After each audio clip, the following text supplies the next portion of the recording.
बिस्मिल्लाहिर्रहमानिर्रहीम। अस्सलाम वालेकुम। STS 630 रिसर्च मेथड का मैं आपके साथ कुछ पेपर्स डिस्कस करूंगी। उसके अलावा मैं आपको थोड़ा सा गाइड कर दूंगी कि आपने अपने पेपर की तैयारी किस तरह से करनी है। तो सबसे पहले तो अपनी फाइल्स को सब कुछ एक साइड पे रख दें, अपने हैंडआउट्स को रीड करें। और हैंडआउट्स को रीड करने के लिए भी आपके पास एक वैलिड चीज़ ये है कि आप हैंडआउट्स को भी मुख्तलिफ तरीके से रीड करें। ये नहीं कि आप हैंडआउट्स रीड कर रहे हैं और करते जा रहे हैं। तो इसके लिए आपको क्या करना पड़ेगा, सबसे पहले मैं आपके पास जो टॉपिक्स हैं उनके अंदर जो क्वेश्चन है वो बताई जाती हूँ। देन आपके पास करंट पेपर्स में आए हुए हैं, सबसे पहले जो आपके पास टॉपिक है वो है रिसर्च के ही रिलेटेड। तो रिसर्च की डेफिनेशन वो आपसे पेपर में पूछ सकते हैं। और यहाँ से आपके पास एक क्वेश्चन बन रहा है जो कि आपके पास रिसर्च की नेचर का है। तो नेचर ऑफ रिसर्च का है। तो नेचर ऑफ रिसर्च क्या होती है, नेचर रिसर्च की वेरी करती रहती है। This one is value of research. Okay, value of research वो आपसे पूछ सकते हैं। देन वैल्यू ऑफ रिसर्च आपने इसको अच्छी तरह से कर लेना है। वैल्यू ऑफ रिसर्च क्या है, इसके बाद आपने जब नेक्स्ट अपनी आपको रिसर्च करनी आनी चाहिए। हम सबसे पहले क्या करते हैं, आइडेंटिफाई करते हैं प्रॉब्लम को, डाटा एनालिसिस करते हैं, डाटा कलेक्ट करते हैं। सबसे पहले हम एक हाइपोथेसिस देते हैं उसको, फिर आइडेंटिफाई करते हैं प्रॉब्लम को, और देन आप सब कुछ करके अपना एक पब्लिश कर देते हैं। ठीक है, ये आपके पास कुछ टाइप्स हैं, आप उनको रीड कर लेना। तो ये आपको आनी चाहिए। आपके पास सबसे पहले तो नेचर ऑफ रिसर्च, जैसे मैंने आपको बताया, वो साइंटिफिक मेथड के अंदर आपके पास ये जो इम्पोर्टेंट करेक्टरिस्टिक्स हैं, करेक्टरिस्टिक्स पूछ सकते हैं। वो एम्पेरिकल साइंटिफिक मेथड होता है, तजर्बाती, आप तजर्बे के थ्रू एम्पेरिकली आप करते हैं साइंटिफिक मेथड और उसको रिसर्च करते हैं किसी बारे में। देन वेरीफाइबल होता है, then cumulative, deterministic, ethical, statistical. तो ये आपने सारे एक दफ़ा रीड कर लेंगे। क्वेश्चन मैंने आपको अभी तक एक बताया जो कि नेचर के बारे में है। देन पर्पस क्या है रिसर्च का। तो क्लासिफिकेशन ऑफ रिसर्च में सबसे पहले आपके पास पर्पस ऑफ रिसर्च आता है। तो पेपर में क्वेश्चन किस तरह से आ रहा है, what is research and write down the purpose of research which help in, ठीक है, जो कि हमें अपनी रिसर्च करने में हेल्प करता है। तो आपने उसका पर्पस देख लेना है। तो पर्पस में आपके पास एक एक्सप्लोरेटरी रिसर्च आती है, एक्सप्लोर करना चीज़ों को, अपनी प्रॉब्लम को एक्सप्लोर करते हैं हम डिफरेंट स्टडी करके, डिफरेंट मेथड से, कोई भी अप्लाई स्टेप्स करके। ठीक है, एक्सप्लोर करने के बाद आपके पास ये कुछ गोल्स हैं। देन आपने ये देख लेना है डिस्क्रिप्टिव रिसर्च, क्योंकि आपके पास एक 3 मार्क्स का क्वेश्चन है, तो आप 3 या 4 लाइनें एक्सप्लोरेटरी की लिखें, देन डिस्क्रिप्टिव की लिखें, एंड देन थर्ड वन आपके पास एक्सप्लेनेटरी टाइप, जिसमें आपके पास वाई पूछा जाता है, क्यों हुआ ये, और डिस्क्रिप्टिव में पूछा जाता है कौन, क्या, कब, कैसे हो रहा है। लेकिन इसमें कभी भी हम वाई के बारे में नहीं पूछते कि ये क्यों हुआ है। ठीक है, और इसके बाद आपके पास जो लास्ट वन है यूजेस ऑफ रिसर्च है। तो बेसिक और अप्लाइड रिसर्च के अंदर आपको डिफरेंस पता होना चाहिए, आपके पास एमसीक्यूज में वो पूछ सकते हैं। इसके बाद टाइम डायमेंशंस हैं, क्रॉस सेक्शनल रिसर्च कौन सी होती है, तो ये आपने देख लेना है। रिसर्च की टेक्निक्स, आपको बस एक शॉर्ट क्वेश्चन आ सकता है। क्वांटिटेटिव टेक्निक्स होती हैं, क्वालिटेटिव टेक्निक्स होती हैं। क्वांटिटेटिव जिसमें आप क्वांटिटी बताते हैं, आप सर्वे करते हैं, आपने कोई रिसर्च करनी है किसी गांव की, तो आप उधर जाकर सर्वे करेंगे, आप क्वेश्चन वहाँ से क्वेश्चंस पूछेंगे, और आप एंड देन अपनी रिसर्च में लिखेंगे कि आपने इतने घरों की रिसर्च की और आपका ये जो सर्वे है वो इतने ने पॉजिटिव रिस्पांस दिया, इतने ने नेगेटिव। तो आप एक सर्वे कर रहे हैं, क्वांटिटी बता रहे होते हैं। इसमें क्वांटिटेटिव सर्वे करते हैं, कंटेंट एनालिसिस करते हैं, एक्सपेरिमेंट्स करते हैं। और क्वालिटेटिव में क्वालिटी बताते हैं, मतलब कि आपका रिसर्च किस बारे में है, आप किस फील्ड के लिए रिसर्च कर रहे हैं, आपने जो रिसर्च की उसकी डिस्कशन क्या है। थेरी एंड रिसर्च, आपके पास जो थेरी का लिए क्वेश्चन आ रहा है वो कहते हैं कि theory is speculation and until it proved. Theory में फिर भी डाउट्स होते हैं, और जब वो प्रूव भी हो जाती है तब भी उसके अंदर कोई ना कोई डाउट्स होते हैं। क्यों, किस तरह, क्यों ऐसे वो कहते हैं, क्योंकि आपके पास एक थेरी नहीं होती है, आपके पास किसी एक स्टेटमेंट के लिहाज से आपके पास डिफरेंट थेरीज होती हैं, और हर साइंटिस्ट ने अपनी अपनी थेरी दी होती है, और हर उनकी स्टेटमेंट डिफरेंट डिफरेंट होती है। इसलिए आपने थेरी को यहाँ से देख लेना है। और कॉन्सेप्ट क्या होता है, कॉन्सेप्ट एक एब्स्ट्रैक्ट रियलिटी होती है, और थेरी एक प्रोपोजिशन होती है। ठीक हो गया। इसके बाद ये आपने यहाँ पे हमने फ्रूट्स की एग्जांपल भी दी है, आपने वो देख लेनी है, वेजिटेशन की। एंड देन थेरी और रिसर्च का रोल। अब हाइपोथेसिस वाला जो आपका चैप्टर वो है ना, हाइपोथेसिस वाला मॉड्यूल, वो बहुत ज़्यादा इंपॉर्टेंट है, आपने उसको अच्छे से देखना है। इन कॉन्सेप्ट्स की इंपॉर्टेंस क्या है आपने इनको रीड कर लेना है। ऑपरेशनल डेफिनेशन आपने देख लेनी है एक कॉन्सेप्ट की, और डिक्शनरी डेफिनेशन भी देख लेनी है। डिक्शनरी डेफिनेशन और इन दोनों के अंदर जो है वो डिफरेंस है। तो डिक्शनरी डेफिनेशन कॉन्सेप्ट उसमें क्या होता है, कॉन्सेप्ट डिफाइंड होता है किसी सिनोनिम के साथ, ठीक है। और जो आपके पास मतलब कि आपके पास कंसेप्चुअल डेफिनेशन होती है, थ्योरेटिकल टर्म्स होती है इसके अंदर। और जो ऑपरेशनल डेफिनेशन होती है इसके अंदर आप डिफरेंट मेथड्स लगाते हैं एंड देन अपडेट करते हैं, अपने कॉन्सेप्ट को मेजर करने की कोशिश करते हैं, एक मैनुअल देते हैं इंस्ट्रक्शंस का। तो आपने इसको देख लेना इसकी डेफिनेशंस को। इसके अलावा variables and it's type is the most important. अब इसके अंदर आपके पास वेरिएबल्स और उसकी टाइप्स है। वेरिएबल और इसकी टाइप के अंदर हमारे पास जो है वो तीन टाइप्स जो बनती हैं, कंटिन्यूस और discontinuous. And then the second one variable is dependent and independent variable. And then the next one moderating and intervening variable. Four types हैं आपके पास इसकी, ठीक है। अब तो डिपेंडेंट जो किसी के ऊपर डिपेंड करता है। अब डिपेंडेंट और इंडिपेंडेंट में आपने याद रख लेना कि जो डिपेंडेंट होती है वो अफेक्ट करती है और जो इंडिपेंडेंट होती है वो कॉज होती है।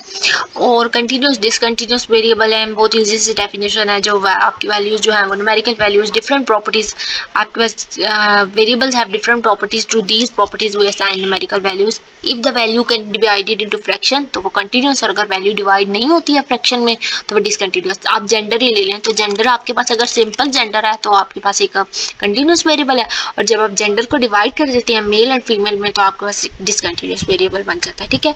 डिपेंडेंट और डिपेंडेंट काज इफेक्ट से आपने याद रख लेना है। And moderating and intervening, moderating जो आपके पास स्ट्रॉन्ग इफेक्ट देता है उसका, और इंटरवेनिंग जो उसका लिंक प्रोड्यूस करता है, इन तीनों का। इसके बाद एक्सट्रेनियस वेरिएबल, आपने इन चारों पांचों टाइप्स को अच्छे से देख लेने एक दफा, ठीक है। पांच टाइप्स हैं ये जो आपके, इनकी आपके पास अगर लॉन्ग क्वेश्चन आ जाता है तो आपने इसको थोड़ा थोड़ा करके एक्सप्लेन कर देना है, ठीक है। कॉज इफेक्ट डेफिनेशन लिखे हैं। Hypothesis, hypothesis one of the most important topic.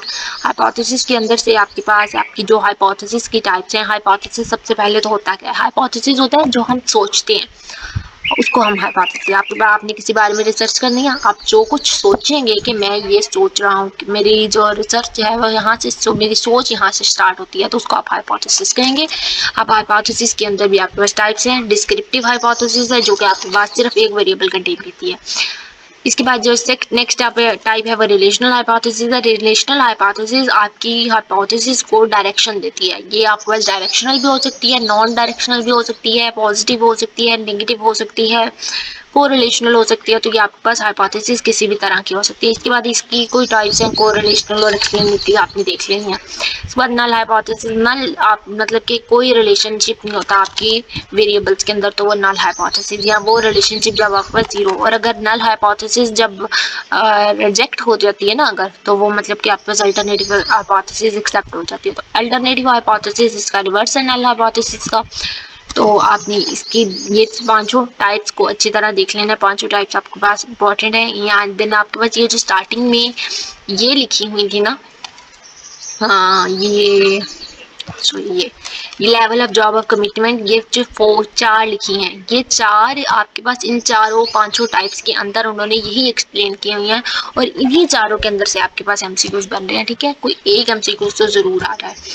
इसके बाद रोल ऑफ हाइपोथेसिस इंपॉर्टेंट। ये जो आपके पास रोल है कि हमें हाइपोथेसिस का अपनी सोच से हमें अपनी डायरेक्शन मिलती है। आप कोई सोचते हैं देन आप उसके बाद करते हैं कि चले हम इसका ये डाटा कलेक्ट करते हैं इस हाइपोथेसिस से। फिर आपके पास 80-25 फैक्ट्स। अब हमारे पास जो भी हाइपोथेसिस जो भी हम सोचेंगे उसके पीछे कोई ना कोई हकाइक होंगे, कोई फैक्ट्स होंगे। और फिर हमें it suggest which form of research design is likely to most appropriate. अपनी हाइपोथेसिस से पता चलता है कि हम किस फॉर्म को लेकर चलें तो हमारे पास मोस्ट एक्यूरेट आंसर हमारे पास रिसर्च आएगी। And then it provides a framework for organising the conclusion. तो आपने इसकी ये जो करेक्टरिस्टिक्स है एंड देन इसका रोल मोस्ट इंपॉर्टेंट आपने कि आपने लॉन्ग और शॉर्ट दोनों के लिए देखना है। इसके अलावा रिव्यू ऑफ लिटरेचर, ठीक है, आपने इसको अच्छे से रीड करना है।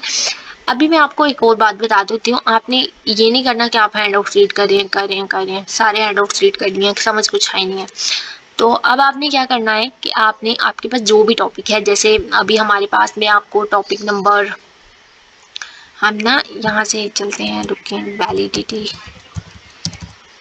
ओके, मैं आई हूँ यहाँ पे वैलिडिटी के टॉपिक पे, ठीक है। वैलिडिटी के टॉपिक है ये मेरे पास, आपने के पास जो भी टॉपिक है, जैसे वैलिडिटी है तो आप लिखेंगे गूगल पे जाके वैलिडिटी इन रिसर्च मेथड, तो और उसकी स्लाइड्स जो है वो सर्च कर लें, इन पीपीटी स्लाइड्स। तो आपने ये इसकी स्लाइड्स जैसे मैंने ये निकाली है, आपने वैलिडिटी और रिलायबिलिटी की, आपने इसकी स्लाइड्स निकाल लेनी है। स्लाइड से आप पहले पढ़ें और फिर अपने हैंड आउट सिलेक्ट करें। अब आपके पास आइडियाज निकाल लेनी है और आपने उसको सर्च कर लेना है। जैसे मेरे पास जैसे यहाँ पे टॉपिक था, हम अपने प्रीवियस टॉपिक पे चलते हैं, page number 54 and then the research purpose. I don't know हम किधर थे अभी इससे पहले, ठीक है, रिव्यू पे थे, ठीक है। अब मैंने ये पीपीटीज निकाली है, आपके पास जो भी टॉपिक है ना, आपने पीपीटी लिखना है, नेम लिखना है उसका, रिव्यू ऑफ लिटरेचर पीपीटीज लिख के एंड बाय powershow.com लिख ली। उनकी ये पीपीटीज है मैंने जो निकाली है, काफी बेहतर है, अंडरस्टैंडिंग भी हो जाती है आपके पास। जैसे वैलिडिटी और रिलायबिलिटी का डेफिनेशन लिखी है कि वैलिडिटी क्या बताती है कि what is suppose to be, क्या चीज़ हमने सपोज की और हमने उसको वैलिड प्रूफ किया, और रिलायबिलिटी बताती है कंसिस्टेंसी को, ठीक है, कितनी दफ़ा हमने उस रिजल्ट को मेजर किया और हमारे पास कितनी दफ़ा वो रिजल्ट सेम आता रहा। तो आपने इसी तरह इसकी पीपीटीज को निकाल के सर्च कर लेना है। अब हमारे पास जो है वो टाइप्स ऑफ रिव्यूज़ हैं, टाइप्स ऑफ रिव्यूज़ आपने एक दफ़ा रीड कर लेने हैं।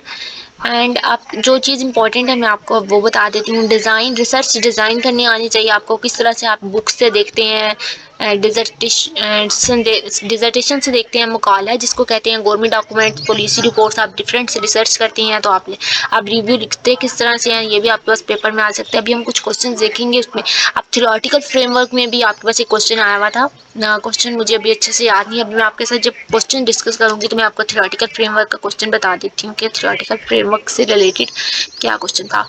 Problem definition and then move करते हैं हम आगे। अभी जो चीज़ इम्पोर्टेंट है मैं आपको वो बता देती हूँ। इसके अलावा आपके पास एथिकल इश्यूज, अनएथिकल इश्यूज जो हैं, ये वाले आपके पास जो इश्यूज हैं, आपने इन इशू को अच्छे से याद कर लेना है। ये इश्यूज आपके पास पेपर में आ रहे हैं और इस इश्यूज से रिलेटेड एक और क्वेश्चन भी आ रहा है, वो क्वेश्चन आपके पास देख लेंगे किस तरह का है। इसके बाद आपके पास एथिकल इश्यूज के अंदर ये आपके पास ये जो स्टेप्स हैं इसके, deception, informed consent, right debriefing, इसको रीड कर लेने, right to privacy and then so on, आपके पास ये सारे कंसेप्ट। इसके बाद मेजरमेंट ऑफ कंसेप्ट है, क्वालिटेटिव होती है, क्वांटिटेटिव होती है, दो टाइप्स हैं, डेफिनेशन देख लेनी है। इसके बाद मेजर क्या होता है, मेजर ऑब्जेक्ट और प्रॉपर्टीज, सॉरी मेजर ऑब्जेक्ट और प्रॉपर्टीज होती हैं, ठीक है। इसके बाद conceptualisation and operationalisation is the most important definition for short और लॉन्ग, शॉर्ट क्वेश्चन और एमसीक्यूज। तो कंसेप्चुलाइजेशन और आपने ऑपरेशनलाइजेशन दोनों की डेफिनेशन देख लेनी है। कंसेप्चुलाइजेशन आप साफ पता चल रहा है कि हम कोई कंसेप्ट जो है वो लिख लेते हैं किसी थ्योरेटिकल डेफिनेशन के थ्रू, या हमको कंसेप्ट जो है वो कंस्ट्रक्ट करते हैं। और ऑपरेशनलाइजेशन कि आप कोई अपने कंसेप्ट के ऊपर एक स्पेसिफिक सेट ऑफ मेजरमेंट लगाते हैं और उसको, और ये लिंक करता है लैंग्वेज थ्योरी से और एम्पेरिकल इश्यूज से, और आपने ये देख लेना एक दफ़ा। इसके बाद आपने इसकी डायमेंशंस, आपके पास एक इम्पॉर्टेंट शॉर्ट क्वेश्चन है, ठीक है। एंड देन आपके पास जो लास्ट वाला है ना, यहाँ से ये जो स्केल्स हैं, स्केल आपके पास शॉर्ट क्वेश्चन भी आ सकता है एमसीक्यू, इन स्केल के अंदर से किसी एक स्केल का एमसीक्यू जरूर आता है। अब ऑर्डिनल क्या होता है, ऑर्डिनल जो होता है वो हमारे पास एक मिनट, आपके पास सबसे पहले सॉरी नॉमिनल, सबसे पहले स्केल क्या होता है, स्केल देख लेंगे, वैल्यू ऑफ मैग्नीट्यूड जिसमें हम देखते हैं। अब नॉमिनल स्केल सबसे पहले होता है, नॉमिनल स्केल सबसे पहले फर्स्ट नंबर पे आता है, ठीक है। नॉमिनल स्केल जिसमें हमें नंबर्स नॉमिनल से पता चल रहा है, नंबर या लेटर के बारे में पता चलता है। And then the next one ordinal, ordinal में क्या होगा, नॉमिनल और ऑर्डिनल का आएगा, और ऑर्डिनल के अंदर हम उसका रैंक बताते हैं। एंड जब इंटरवल की बात करेंगे तो नॉमिनल और ऑर्डिनल दोनों को प्लस करेंगे, जो हमारे पास बनेगा वो इंटरवल बनेगा। और रेशो स्केल, रेशो में आपके पास तो यहाँ पे एक जीरो का कंसेप्ट है कि इसके अंदर आपके पास जीरो का कंसेप्ट है कि 0 पॉइंट आर्बिट्रेरी होता है, Aldous this is an equal interval measurement scale, zero is arbitrary. Zero का कंसेप्ट आता है इसके अंदर, इसके अंदर एब्सोलूट जीरो का आता है कि zero amount of measure absolute zero or reason, okay, plus the provision for absolute zero और रीजन के लिए हम इसको चेक करते हैं। तो आपने ये रेशियोज के लिए चारों डेफिनेशंस को अच्छे से देख लेना है। अब वैलिडिटी और रिलायबिलिटी की, जैसे मैंने आपको स्लाइड्स निकाल के दिखाई है, वैलिडिटी और रिलायबिलिटी आपके पास शॉर्ट क्वेश्चन में आ सकता है, फेस वैलिडिटी पूछ सकता है, तो आपने इसकी टाइप्स को एक दफ़ा देख लेना है, ठीक है। रिलायबिलिटी के अंदर जो चीज़ आ रही है वो देख लेते हैं। Sensitivity it's enough. तो अभी आपने इसको अच्छे से तैयार कर लेना है। मैं आपके साथ कुछ पेपर्स डिस्कस कर लेती हूँ। सबसे पहले तो ये मेरे पास एक पेपर है, theory is speculation until it prove. तो ये जस्टिफाई विद 3 पॉइंट्स। आप classification of research and discuss the purpose of research. Theoretical framework क्यों इंपॉर्टेंट है, ठीक है। आप एथिकल एक्टिविटीज़ लिखनी थी, जो आपने टोटल 5 एक्टिविटीज़ बनती हैं वो। अब एक क्वेश्चन रिसर्च प्रोसेस का था, उसमें सारा बताना था कि रिसर्च कैसे करते हैं। तो आपने डिस्क्रिप्टिव, एक्सप्लेनेटरी, वो सारी रिसर्च की टाइप्स बता देनी थी। और एमसीक्यूज और कंसेप्चुअल कोई 2-3 हैंड आउट से थे, ठीक है। इसके बाद आपके पास कंसेप्चुअलाइजेशन और थ्योरेटिकल फ्रेमवर्क टॉपिक्स से, लॉस्ट टॉपिक से आपके पास ज़्यादा पेपर है। क्वालिटेटिव रिसर्च बेस्ट है या क्वांटिटेटिव है। अब शांजे जो है वो एथिक्स पे काम कर रही है, वो लिटरेचर, कौन सा लिटरेचर रिव्यू करेगी, कंसेप्ट्स क्यों ज़रूरी हैं, ये आपने सारे क्वेश्चन आपने एक दफ़ा देख लेने हैं, ठीक है। एग्जैक्ट। इसके बाद इसके बाद ये आपके पास क्वेश्चन है डिपेंडेंट इंडिपेंडेंट वेरिएबल का एक सिनेरियो गिवन था, आपने उसको एक्सप्लेन करना था कि लॉजिकल स्केल से।